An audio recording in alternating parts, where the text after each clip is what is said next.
안녕하세요. 저와 함께 성도 여러분, 이기환 목사입니다. 간밤에 평안하게 잠자리에 드셨는지 아니면 뜬 눈으로 밤을 지새우신 것은 아닌지 많이 염려됩니다. 많은 비가 내리고 있는 상황 가운데 연미한 피해와 재산상의 피해가 곳곳에서 일어나고 있습니다. 하나님께서 우리 성도님들의 삶을 지켜주시고 보호하여 주셔서 어려움이 없도록 이 기간 하나님께서 함께 하시도록 간절히 기도하겠습니다. 그럼 매일 주와 함께 시작하도록 하겠습니다. 우리가 오늘 읽을 말씀은 빌립보서 4장 8절에서 9절 말씀입니다. 빌립보서 4장 8절에서 9절 말씀입니다. 끝으로 형제들아, 무엇에든지 참되며 무엇에든지 경건하며 무엇에든지 오르며 무엇에든지 정결하며 무엇에든지 사랑받을 만하며 무엇에든지 칭찬받을 만하며 무슨 덕이 있든지 무슨 기림이 있든지 이것들을 생각하라. 너희는 내게 배우고 받고 듣고 본 바를 행하라. 그리하면 평강의 하나님이 너희와 함께 계시리라. 아멘. 우리 그리스도인들이 가장 어려워하는 것 중 하나가 바로 즐거움, 즐기는 것입니다. 우리에게 즐거움이란 왠지 모르게 타락한 쾌락주의자들에게서나 볼 수 있는 행동 양식으로 받아들여지고 인식되어져 있습니다. 그리고 왠지 우리 그리스도인들은 우리의 삶 가운데 희생, 충성, 헌신, 절제를 하면서 삶을 살아가야 할 것만 같은 착각 가운데서 살아가고 있습니다.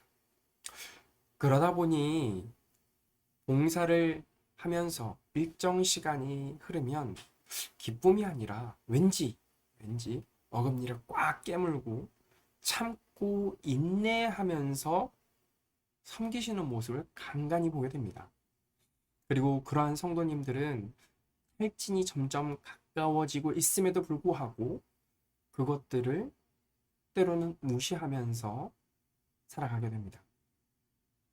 그리고 이런 성도들은 특히 10월, 11월에 굉장히 많이 보게 되는데요.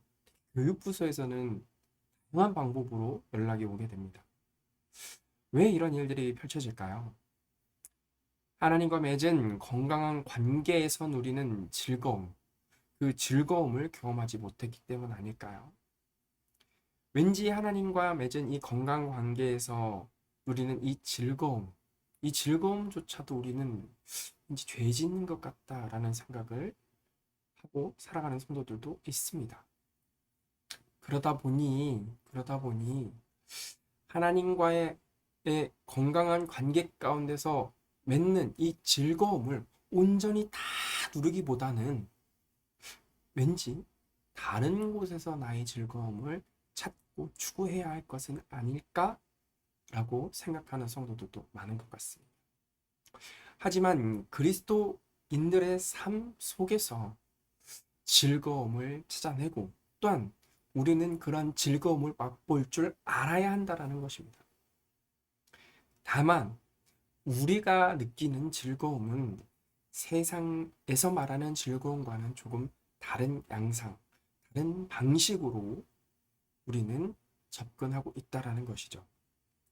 그럼 그리스도인들이 추구해야 할 즐거움의 방식, 즉 사랑받을 만하며라는 이 단어를 통해서 알아보도록 하겠습니다. 우리가 알아볼 단어 이 사랑받을 만하며에 대해서 설명하기 전에 우리 헬라어 성경에 나오는 사랑의 네 단어에 대해서 조금 살펴보려고 합니다. 이 사랑이라고 번역된 헬라어는 총 네 가지인데요. 첫 번째로 하나님께서 우리에게 주시는 무조건적인 사랑인 이 아가파오입니다. 그리고 이 스토르고는요, 번역되진 않았지만 가족이나 가까운 친구 사이에서 말하는 그런 우정을 의미하는 것 같아요. 그리고 에로스는요, 로맨틱한 사랑을 의미합니다. 그리고 필레오는요, 가까운 친구 사이의 사랑뿐 아니라 개인적으로 좋아하는 음식, 그리고 지식, 잠, 옷 이런 것들을 지칭할 때 사용한다라고 합니다. 그런데 오늘 여기에서 번역된 헬라어는 바로 필레오입니다. 한글 성경 사랑받을 만하며 라고 번역된 이 헬라어는 프로스필레스라는 합성어입니다. 뭐뭐로, 뭐뭐를 향해, 뭐뭐과 함께라는 단어인 이 프로스와 사랑을 의미하는 이 필레오가 합쳐진 합성어입니다. 즉, 사랑받을 만하며라는 이 단어는 누군가에게 사랑받을 만한 행동을 하라는 의미가 아니라 우리를 즐겁게 하거나 행복하게 만드는 것들과 때로는 사람을 향한 태도를 보이라는 것입니다. 물론 이 즐거움과 행복에는 분명한 기준이 있습니다. 그 분명한 기준은 잠언 21장 17절과 잠언 29장 3절에 나와 있는데요. 우리 함께 말씀 읽어보도록 하겠습니다.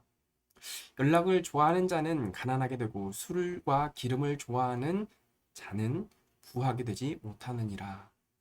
지혜를 사모하는 자는 아비를 즐겁게 하여도 창기와 사귀는 자는 재물을 잃느니라. 하나님께서는요, 지혜를 사모하는 것은 권장하시지만 술을 과도하게 즐기는 것은 부적절한 즐거움이라고 경고하십니다. 더불어 명예나 외모, 칭찬 등도 정도가 지나쳐 하나님보다 더 사랑하게 되는 우상이 된다면 그것은 안 된다고 강력하게 경고하시죠. 우리는 한 가지 분명한 사실을 기억해야 합니다.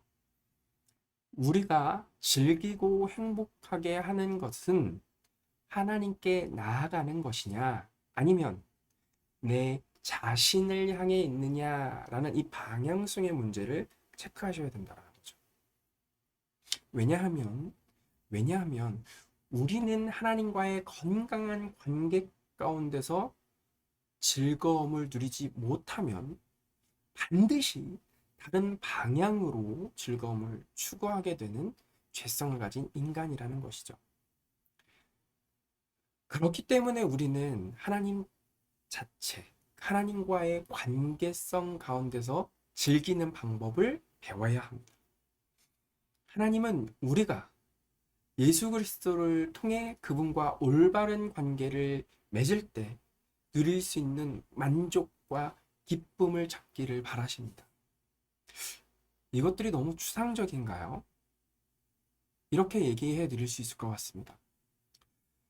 제가 한번 아내와 싸웠던 이야기를 제가 말씀드린 적 있죠. 그러면서 아내가 저에게 이런 이야기를 했다라고 합니다. 이런 이야기를 했습니다.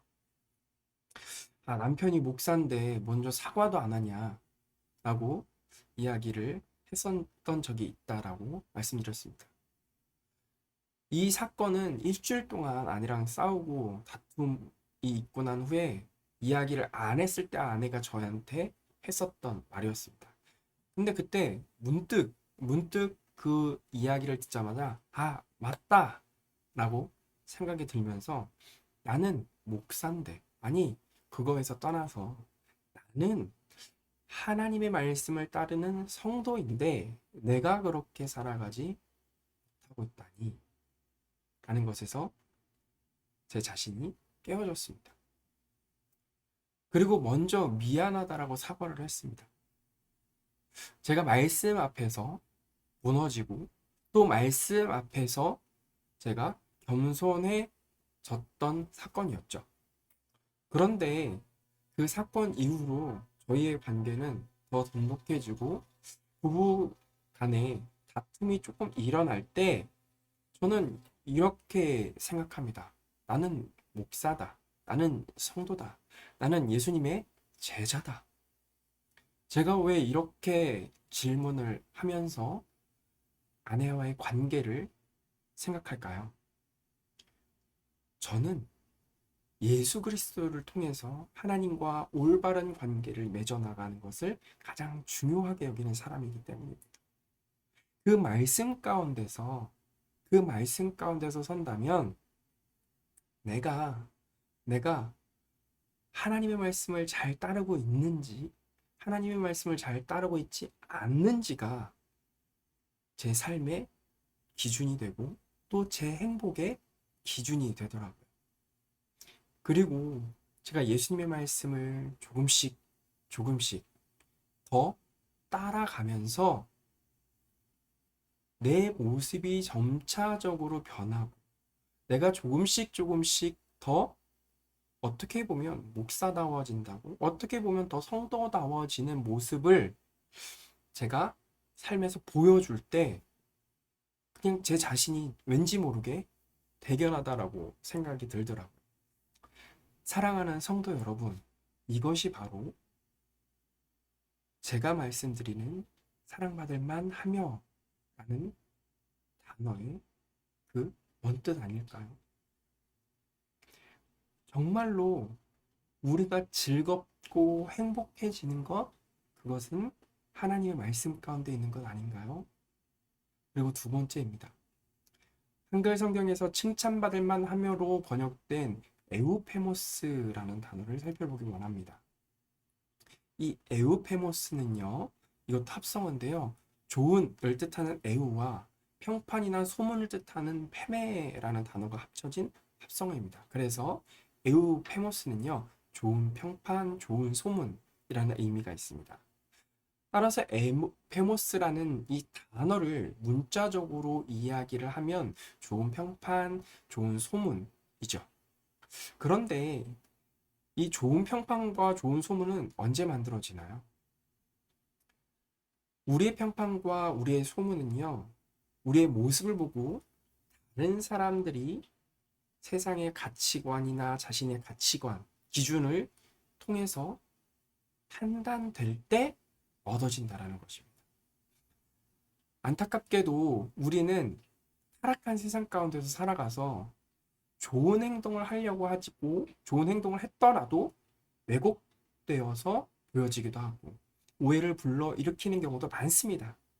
중요한 것은 우리의 초점이 무엇을 향하고 있느냐, 칭찬받을 만한 행동을 기준으로 잡고 살아가고 있느냐 하는 것입니다. 그리고 이 칭찬받을 만한 행동을 하기 위해서 우리는 크게 두 가지 정도를 살펴보면서 내가 이것이 정말 칭찬받을 만한 행동인지 그것을 기준으로 두고 살아가는 것인지 점검해 볼 필요가 있습니다. 그래서 우리 말씀을 한번 살펴볼 텐데요. 마태복음 25장 23절 그리고 사도행전 15장 28절에서 29절 말씀입니다. 마태복음입니다. 그 주인이 이르되 잘하였도다 착하고 충성된 종아 내가 적은 일에 충성하였음에 내가 많은 것을 내게 맡기리니 내 주인의 즐거움에 참여할지어다 하고 사도행전 15장 28절에서 29절 말씀입니다. 성령과 우리는 이 요긴한 것들 외에는 아무 짐도 너희에게 지우지 아니하는 것이 옳은 줄 알았노니 우상의 제물과 피와 목매어 죽인 것과 음행을 멀리 할지니라. 이에 스스로 삼가면 잘 되리라. 평안함을 원하였노라 하였더라. 아멘. 마태복음 25장 23절은 충성되이 꾸준히 일한 일꾼들에 대해서 예수님께서 평가하십니다. 잘하였도다. 그리고 이 잘하였도다라고 쓰인 단어가 바로 조언을 의미하는 에우라는 단어가 쓰입니다. 좋은 평판의 기준 중 하나는 바로 이 충성스러움과 꾸준함이라는 것을 알 수 있습니다. 그리고 사도행전 15장 28절에 29절 말씀은 이방인 그리스도인들이 예수님의 제자들, 즉 예수님의 제자답게 살아가려면 무엇을 갖추어야 하느냐라는 이 기준에 대해서 명확하게 제시하는데요. 그 기준이 당시의 사회에서 바라보는 기준들보다 훨씬 더 높았습니다. 하지만 그리스도인이라면 세상과 구별되는 의로운 모습을 갖추어야 하고 그리고 그 모습들을 통해서 다른 사람들에게 칭찬받을 만하게 비춰져야 된다는 거죠. 좋은 소문을 내야 한다라는 거죠. 왜냐하면 우리 그리스도인들이 가진 기준은 세상에 가진 기준보다 더 높기 때문입니다. 세상과 구별되는 의로운 모습, 그리고 예수님의 말씀대로 살아가는 그 모습, 그것이 바로 우리가 추구해야 하고 우리가 바라봐야 할 것이고 그것들을 통해서 우리는 칭찬받을 만한 사람들이 될 것입니다. 그런데 이 기준은 바로 어떠한 도덕적 관념이 아니라 예수님께서 우리에게 보여주신 십자가의 사랑입니다. 그리스도인들의 의로운 모습을 볼 때, 아, 저 사람들은 뭔가 다르구나 라고 말할 수 있는 그 기준이 바로 예수 그리스도의 십자가라는 것이죠.